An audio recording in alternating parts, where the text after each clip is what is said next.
Doné mi riñón a mi hijo. Eso es lo que cualquier padre haría por su hijo, ¿verdad? Pero nunca imaginé que detrás de eso había un plan cuidadosamente construido durante meses.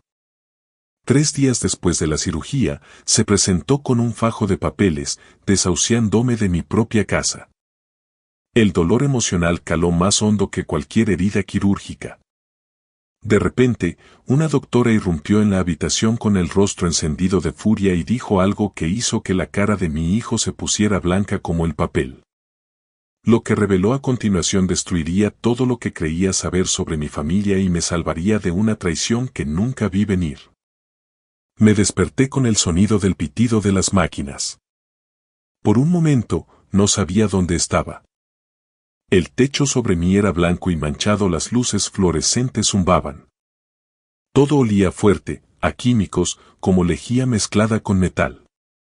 Me quemaba la garganta. Entonces, el dolor me golpeó. Comenzó como una molestia sorda en mi costado izquierdo y luego explotó en un fuego insoportable, como si alguien me hubiera presionado un hierro al rojo vivo directamente contra las costillas. Intenté moverme, pero mi cuerpo no cooperaba. Mis brazos se sentían como cemento fresco. Giré la cabeza lentamente. A mi derecha, una máquina pitaba con un ritmo constante. Líneas verdes bailaban en una pantalla negra. Un gotero colgaba de un soporte metálico. A mi izquierda, una ventana. Afuera, caía una nieve espesa. Madrid en diciembre. El mundo parecía congelado y lejano. Estaba en la UCI del Hospital Universitario La Paz. Todo volvió a mi mente en pedazos. La cirugía, los formularios de consentimiento, el anestesista contando hacia atrás. Y Carlos, mi hijo, apretándome la mano mientras me llevaban al quirófano. Recordé su rostro, con los ojos claros enrojecidos de tanto llorar, y cómo me apretaba la mano. Papá, me había susurrado.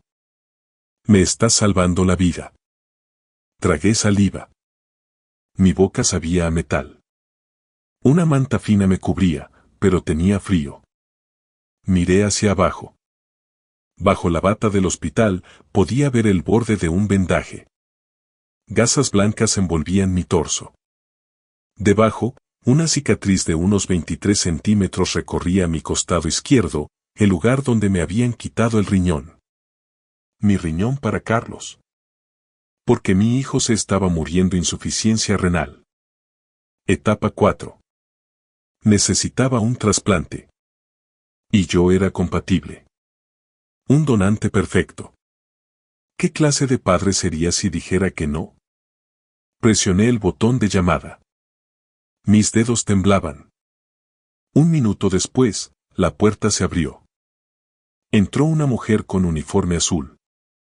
Mayor, de unos 50 años, con ojos amables y el pelo gris recogido. Su placa decía Carmen Arribas, enfermera. Señor García, dijo suavemente. Ya está despierto. ¿Cómo se siente? Como si me hubieran cortado por la mitad, dije. Mi voz salió ronca. Ella sonrió, pero la sonrisa no llegó a sus ojos. Es normal. Salió de la cirugía ayer. El dolor irá mejorando. Ayer. Había perdido un día entero. ¿Dónde está Carlos?, pregunté. ¿Dónde está mi hijo? Algo cruzó su rostro por un segundo. Luego desapareció. Su hijo se está recuperando en otra planta, señor García, dijo ella. Revisó el gotero y ajustó la manta. No me miraba a los ojos. ¿Está bien? ¿Puedo verle? Todavía no. Necesita descansar. Asentí. Tenía sentido. Ambos acabábamos de pasar por una cirugía mayor. Por supuesto que nos mantendrían separados por ahora. Carlos estaba bien. Eso era lo único que importaba. Pensé en los últimos 5 años, en lo vacía que se sentía la casa después de que Elena falleciera. ¡Qué silencio! Había llamado a Carlos tantas veces, pero él siempre estaba ocupado, siempre en otro lugar. Hasta que hace 2 semanas se presentó en mi puerta, pálido y temblando, diciéndome que estaba enfermo, que me necesitaba. Y yo dije que sí sin dudarlo, porque eso es lo que hacen los padres. Miré el vendaje en el lugar donde me faltaba una parte de mí. Me dolía, pero valía la pena. Mi hijo viviría. Eso era lo único que contaba. Pero cuando levanté la vista, la enfermera Carmen seguía junto a la puerta mirándome, y la expresión de su rostro no era de alivio. Era otra cosa. Abrió la boca como si quisiera decir algo, luego la cerró, sacudió la cabeza y salió. Me quedé mirando la puerta cerrada. Algo no iba bien. La forma en que me miró, como si supiera algo que yo no, como si sintiera lástima por mí. ¿Pero por qué? Afuera, la nieve seguía cayendo. Las máquinas seguían pitando. Y en algún lugar de este hospital, mi hijo se estaba recuperando. Al menos eso era lo que me decía a mí mismo. Pasaron 2 días que parecieron una lenta tortura. El primer día se fundió con el segundo. Los médicos iban y venían. Las enfermeras revisaban mis constantes vitales. Todos sonreían y repetían la misma frase. Su hijo está bien, señor García. Está descansando. Se lo preguntaba a cada persona que entraba en la habitación. Al joven médico de ojos cansados, a la enfermera que traía agua, incluso al celador que vaciaba la papelera. ¿Dónde está Carlos? ¿Cuándo podré verle? La respuesta nunca cambiaba. Está bien. Está descansando. Pronto. Pero ese pronto nunca llegaba. El dolor en mi costado se volvió familiar. Un latido sordo que se agudizaba cuando me movía. Para la segunda mañana, me hicieron sentarme y luego ponerme de pie. Un fisioterapeuta con una carpeta me dijo que diera 3 pasos. Lo hice. Cada uno se sentía como caminar sobre cristales rotos. No me importaba el dolor. Solo quería ver a mi hijo. La UCI era sobrenaturalmente silenciosa por la noche. Demasiado silenciosa. Me quedaba despierto escuchando el zumbido de las máquinas, viendo la nieve caer tras la ventana. Madrid se veía hermosa en esta época del año, blanca y limpia, pero amargamente fría. Pensé en Elena. Mi esposa había muerto hacía 5 años. Desde entonces, la casa se sentía demasiado grande, demasiado vacía. Solía sentarme a la mesa de la cocina y mirar su silla, esperando que entrara con el café y esa sonrisa que hacía que todo se sintiera seguro. Nunca lo hizo. Después de que ella murió, Carlos se alejó. Dejó de llamar, dejó de visitarme. Me dije a mí mismo que estaba pasando el duelo, que necesitaba espacio. El espacio se convirtió en meses. Los meses se convirtieron en años. Hasta hace 2 semanas. Apareció en mi puerta llorando, diciendo que se estaba muriendo, diciendo que me necesitaba. Y por primera vez en 5 años, me sentí necesitado de nuevo. En la segunda tarde, me trasladaron de la UCI a una habitación planta en el 4.º piso más pequeña, más tranquila, con una sola cama junto a la ventana. La vista era la misma. Cielo gris nieve, una ciudad envuelta en invierno. La enfermera Carmen vino alrededor de las 3. Me ayudó a sentarme en un sillón junto a la ventana. Sus manos eran suaves, pero su rostro mantenía la misma expresión preocupada, como si supiera algo que no quería decir. Enfermera Carmen, pregunté, ¿cuándo puedo ver a Carlos? Ella dudó, bajando la mirada hacia sus manos. Su hijo vendrá a visitarle mañana, señor García. ¿Mañana? El alivio aflojó la presión en mi pecho. Gracias. Ella asintió, pero no sonrió. Se giró hacia la puerta, hizo una pausa y por un momento pensé que me advertiría de algo.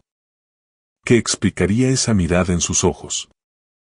No lo hizo. Se fue. Me senté junto a la ventana mientras caía la tarde, viendo cómo se encendían las luces de Madrid. Las luces de Navidad parpadeaban en la distancia. Rojo, verde, dorado. El mundo se preparaba para las fiestas, las familias se reunían. Mañana vería a mi hijo. Mañana lo abrazaría y le diría que le quería. Que todo había valido la pena. Sonreí por primera vez desde que desperté. Mañana. No tenía idea de que el mañana lo destruiría todo. El tercer día llegó con cielos grises y una nevada intensa. Había estado despierto desde el amanecer, mirando por la ventana, esperando. Las enfermeras trajeron el desayuno, pero no pude comer. Tenía el estómago hecho un nudo, no por el dolor, sino por la anticipación. Hoy vería a Carlos. Me senté en el sillón junto a la ventana, con las manos entrelazadas en el regazo. Había practicado lo que le diría. ¿Cómo le explicaría que el dolor no importaba? Que lo volvería a hacer en un abrir y cerrar de ojos porque eso es lo que hacen los padres. El reloj de la pared marcó las 10, luego las 11, luego el mediodía. Finalmente, justo después de las 12, la puerta se abrió y entró Carlos. Por un segundo, mi corazón dio un salto. Intenté levantarme, buscándolo. Carlos. Pero él no se acercó a mí.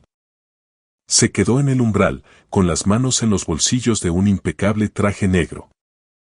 Tenía el pelo peinado y los zapatos relucientes. Parecía que se dirigía a una reunión de negocios, no como alguien que acababa de sobrevivir a una cirugía mayor.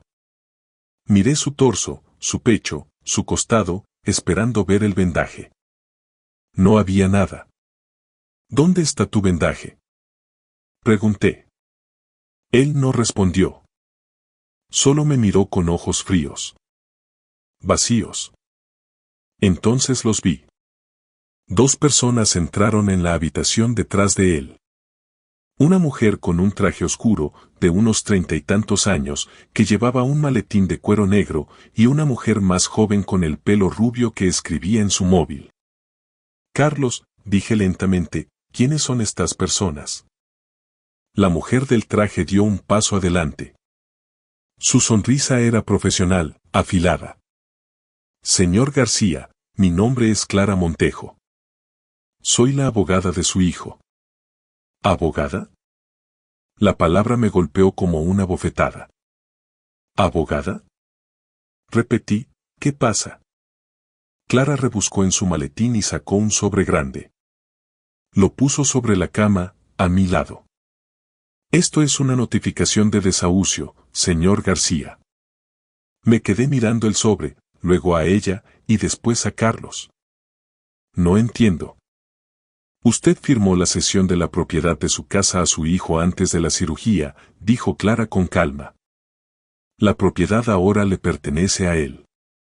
Las palabras no tenían sentido. No, dije, esos eran formularios de consentimiento médico. Lee la letra pequeña, papá, dijo Carlos.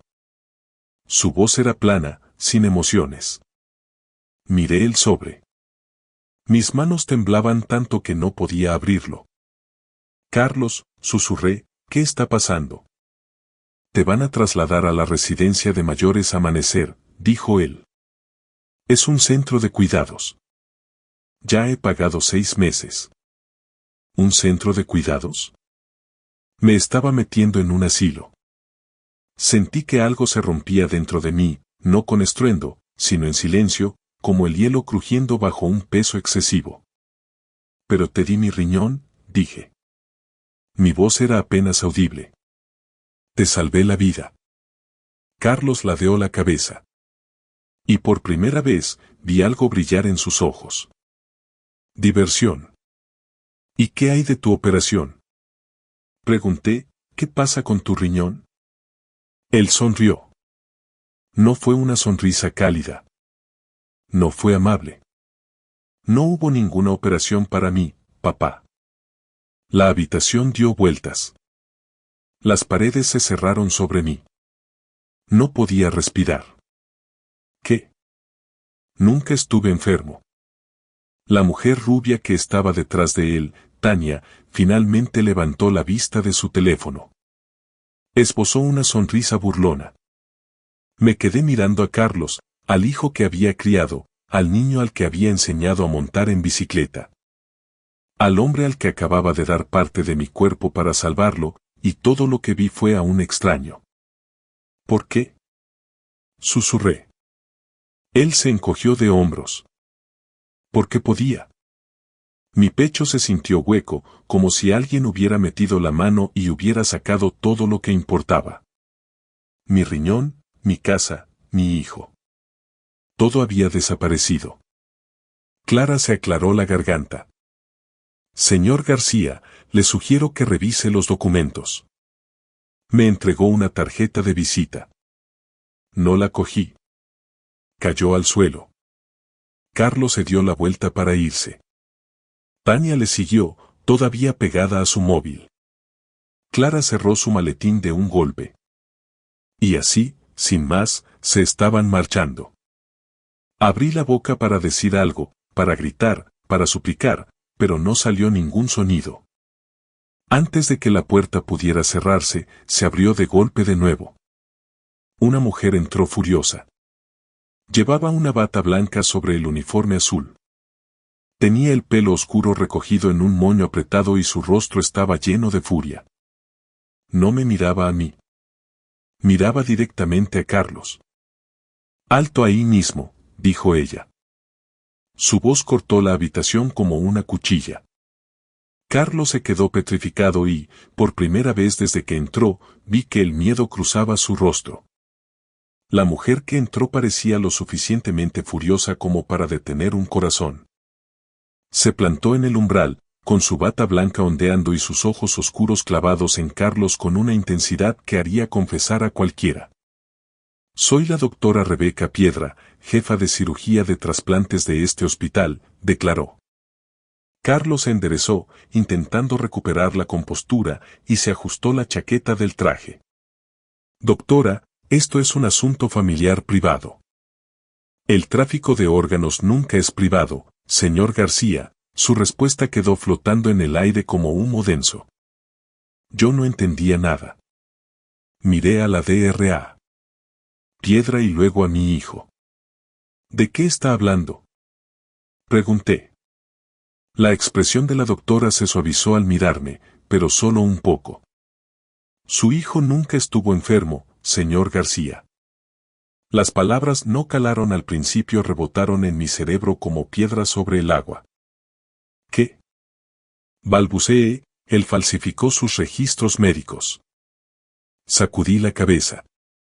No, las pruebas. El médico dijo que tenía insuficiencia renal. Esos médicos fueron sobornados, sentenció la DRA. Piedra. Los registros fueron fabricados. Miré a Carlos, esperando que lo negara, pero no dijo nada. Mis manos se aferraron a los reposabrazos del sillón hasta que mis nudillos se pusieron blancos. Entonces, ¿dónde está mi riñón? La doctora no vaciló. Fue trasplantado a otro paciente. Jonathan Langford. Un hombre que realmente se estaba muriendo. Ese nombre no me decía nada, pero la forma en que lo dijo hizo que se me revolviera el estómago. Carlos finalmente habló. Esto es ridículo. Lo es. La DRA. Piedra sacó una tableta de debajo de su bata. No hay constancia de que usted haya sido ingresado aquí nunca, señor García. Ni análisis de sangre, ni citas de diálisis. Giró la pantalla hacia él. Nada. El rostro de Carlos se puso pálido. La abogada Clara dio un paso al frente, pero la doctora la cortó. No creo que su cliente quiera alegar que cometió fraude contra su propio padre, contra este hospital y contra la ley federal. No podía respirar. La habitación se encogía. Vi lástima en los ojos de la doctora por primera vez. Dinero, señor García, me dijo. Su hijo vendió su riñón por 500.000 euros. 500.000 euros. La cifra era demasiado grande, imposible. Miré a Carlos. ¿Es eso cierto? No respondió. Carlos, es verdad. Silencio. La familia del señor Langford organizó una transacción privada, explicó la DRA. Piedra. Les dijeron que el donante era su hijo, un joven dispuesto a ayudar a un extraño, y pagaron en consecuencia. Pero no fue él, dije yo. No, fue usted. Y él se llevó el dinero. Hasta el último céntimo. Miré a mi hijo, al hombre en el que había confiado mi vida. ¿Por qué? Repetí. Carlos finalmente levantó la vista. Sus ojos eran puro hielo. ¿Por qué podía? Esas dos palabras me dolieron más que el desahucio, más que la cirugía, más que los 500.000 euros. ¿Por qué podía? Eso era todo lo que yo valía para él. Una oportunidad. Señor García, le sugiero que se quede donde está, dijo la doctora. Yo me largo, soltó Carlos moviéndose hacia la puerta. No, no lo harás. Carlos la ignoró y agarró el pomo. La DRA. Piedra no se movió ni le persiguió, solo sonrió con frialdad. Adelante. Inténtalo. Carlos abrió la puerta y se quedó helado. En el pasillo había dos agentes de la Policía Nacional uniformados. Retrocedió con la cara desencajada. Hice una llamada antes de entrar aquí, dijo la doctora con calma. ¿De verdad pensaste que te dejaría marchar así como así? Todo sucedió muy rápido. Los dos oficiales entraron en la habitación. El más veterano, el agente Vázquez, tenía el pelo canoso y una mirada serena. El más joven, el agente Navarro, era más corpulento y llevaba la radio enganchada al cinturón. Carlos retrocedió, alejándose de la puerta. Déjenme ir, dijo, y esta vez su voz temblaba de verdad. Esto es un malentendido. Carlos García, dijo el agente Vázquez con tono profesional, queda usted detenido. El agente Navarro dio un paso adelante y sacó los grilletes. Dese la vuelta, señor. Carlos buscó con la mirada a Clara, a Tania y a la DRA. Piedra, buscando una salida, una ayuda que no iba a llegar. No la había. Se giró lentamente y sus manos temblaban mientras se las ponían a la espalda. Oí el clic metálico de las esposas cerrándose en sus muñecas. Él giró la cabeza y me miró. Papá, dijo con la voz quebrada, puedo explicarlo. Miré al hijo que había criado, al hombre que acababa de vender mi riñón por $500,000, y simplemente aparté la vista. No dije ni una palabra. Me limité a mirar por la ventana cómo caía la nieve sobre Madrid, sintiendo que el mundo seguía girando sin mí. El agente Vázquez agarró a Carlos del brazo y lo condujo hacia la puerta. Tania lo siguió, todavía absorta en su móvil. Clara cerró su maletín y salió tras ellos. Y así, se fueron. La puerta se cerró y la habitación quedó en silencio. Me quedé allí sentado, mirando el espacio vacío donde antes estaba mi hijo. La DRA. Piedra acercó una silla y se sentó a mi lado. Siento mucho que haya tenido que enterarse así, señor García, dijo suavemente.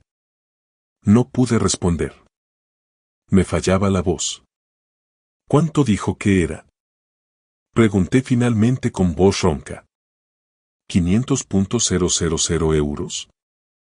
Asentí lentamente, como si la cifra tuviera algún sentido, como si algo en este mundo lo tuviera. La DRA. Piedra guardó silencio un momento y luego volvió a hablar. El señor Langford aún no conoce toda la verdad, pero la sabrá. Y creo que querrá conocerle. No quiero conocer a nadie, dije. Ella sacó una tarjeta de su bata y la dejó en la mesilla junto a mi cama. Cuando esté preparado, dijo antes de levantarse para irse. En la puerta, se detuvo. Señor García, usted ha salvado la vida de un hombre hoy. Lo haya pretendido o no, eso es lo que cuenta. Luego ella también se fue. Me quedé solo en la habitación vacía. Las máquinas pitaban. La nieve caía. Y en algún lugar de esta ciudad, se llevaban a mi hijo detenido. Miré hacia la puerta y me di cuenta de algo. Lo había perdido mucho antes de hoy. Mucho antes de la cirugía. Mucho antes de que apareciera llorando en mi casa hace 2 semanas. Simplemente, no lo sabía. 2 días después, un extraño entró en mi habitación. Llevaba un traje caro. Su rostro era delgado y pálido, pero sus ojos estaban claros, llenos de vida. Se detuvo a los pies de mi cama y pronunció 3 palabras que lo cambiarían todo. Usted me salvó. Supe quién era incluso antes de que hablara. Todo el mundo en Madrid conocía a Julián Lancina, multimillonario tecnológico, filántropo, el hombre cuya empresa empleaba a media ciudad, y el hombre que ahora tenía mi riñón. Parecía más delgado que en las fotografías. Su rostro estaba pálido y sus movimientos eran cautelosos, pero sus ojos eran agudos y sinceros. Detrás de él estaba un hombre más joven con un abrigo oscuro, Mateo Mesonero, según supe después, silencioso y vigilante. Señor García, dijo Julián, ¿puedo sentarme? Asentí. Se bajó lentamente en la silla junto a mi cama, moviéndose como alguien que entiende el dolor. Por un momento, ninguno de los dos habló. Pensé que el donante era su hijo, dijo Julián finalmente. Un joven que quería ayudar de forma anónima. Aparté la mirada. Mi hijo solo quería ayudarse a sí mismo. La expresión de Julián no cambió, pero algo brilló en sus ojos. Cuando la Dra. Piedra me contó la verdad, me quedé horrorizado. El silencio se instaló entre nosotros. Afuera, la nieve había parado y el cielo estaba pálido y despejado. He estado enfermo durante 2 años, dijo Julián en voz baja. Mis nietos pensaban que me estaba muriendo. Mi médico dijo que me quedaban meses, tal vez menos. Hizo una pausa. Usted me salvó la vida, señor García. Lo haya pretendido o no. No pretendía salvar a nadie, dije. Pero lo hizo. No supe qué decir a eso. Julián se inclinó un poco hacia adelante. Sé que no tiene un hogar al que volver, pero yo sí. Y mis nietos necesitan un tutor. Alguien paciente, alguien que sepa lo que significa enseñar. Me puse tenso. No quiero caridad, señor Lancina. Esto no es caridad, dijo con firmeza. Esto es gratitud y tal vez una segunda oportunidad para ambos. Le estudié. Este hombre no me debía nada. Yo no había elegido salvarle. Me habían mentido, manipulado y usado. Pero aquí estaba él, ofreciéndome algo que ni siquiera sabía que necesitaba. Un lugar, un propósito. Mateo se adelantó y puso una tarjeta de visita en la mesilla junto a mi cama. Cuando esté listo, señor García. Julián se levantó lentamente, haciendo una mueca de dolor. Piénselo. No tiene que decidir hoy. Pero creo que ambos sabíamos que ya lo había hecho. Miré a este hombre, un extraño que no me debía nada y lo debía todo, y por primera vez en 5 días, sentí algo más que traición. Sentí una posibilidad. Lo pensaré, dije. Julián sonrió. Es todo lo que pido. Se fue en silencio, con Mateo siguiéndole por detrás. La habitación se sintió más cálida de alguna manera, más brillante. Cogí la tarjeta de visita. Era sencilla, elegante. Solo un nombre, un número y una dirección en la urbanización La Moraleja. No lo sabía entonces, pero esa decisión me salvaría. No de la pobreza, sino de la soledad. 6 meses después, la nieve de Madrid se había derretido para dar paso a una primavera radiante. Me encontraba en el jardín de una hermosa finca en las afueras, sentado en un banco de piedra bajo la sombra de un gran olivo. El aire olía a hierba recién cortada y a flores de azahar. Abuelo Arturo. Mira lo que he encontrado. Gritó Leo, el más pequeño de los 3 nietos de Julián, mientras corría hacia mí con una piedra de forma extraña en la mano. Leo, Sofía y Hugo no son mis nietos biológicos, pero me llaman abuelo no porque tengan que hacerlo, sino porque quieren. Después de que Carlos fuera procesado por fraude y tráfico de órganos, y condenado a varios años de prisión, Julián cumplió su palabra. Me ofreció una casa, un trabajo como tutor y mentor de sus nietos, y algo que el dinero no puede comprar. Una familia de verdad. A veces, la cicatriz de mi costado todavía tira un poco cuando el tiempo cambia, pero ya no me recuerda el dolor de la traición. Ahora me recuerda que mi sacrificio no fue en vano. Salvó a un hombre bueno que, a cambio, me salvó a mí de la soledad y la desesperanza. Aprendí por las malas que la sangre no siempre hace a la familia. La familia son las personas que te respetan, que te cuidan y que nunca te harían sentir como una simple transacción comercial. Salir de un entorno tóxico, aunque sea tu propio hijo, no es abandono, es supervivencia. Hoy, mientras veo a los niños jugar bajo el sol español, sé que Dios no desperdició mi dolor. Lo usó para guiarme a un hogar donde realmente pertenezco. Nunca es tarde para empezar de nuevo, nunca es tarde para elegirse a uno mismo y encontrar la familia que el destino te tenía preparada. Gracias por escuchar mi historia hasta el final. Si resonó contigo, dale like, escribe en los comentarios qué fue lo que más te tocó y no olvides decir de dónde eres. Suscríbete al canal, vienen muchas más historias.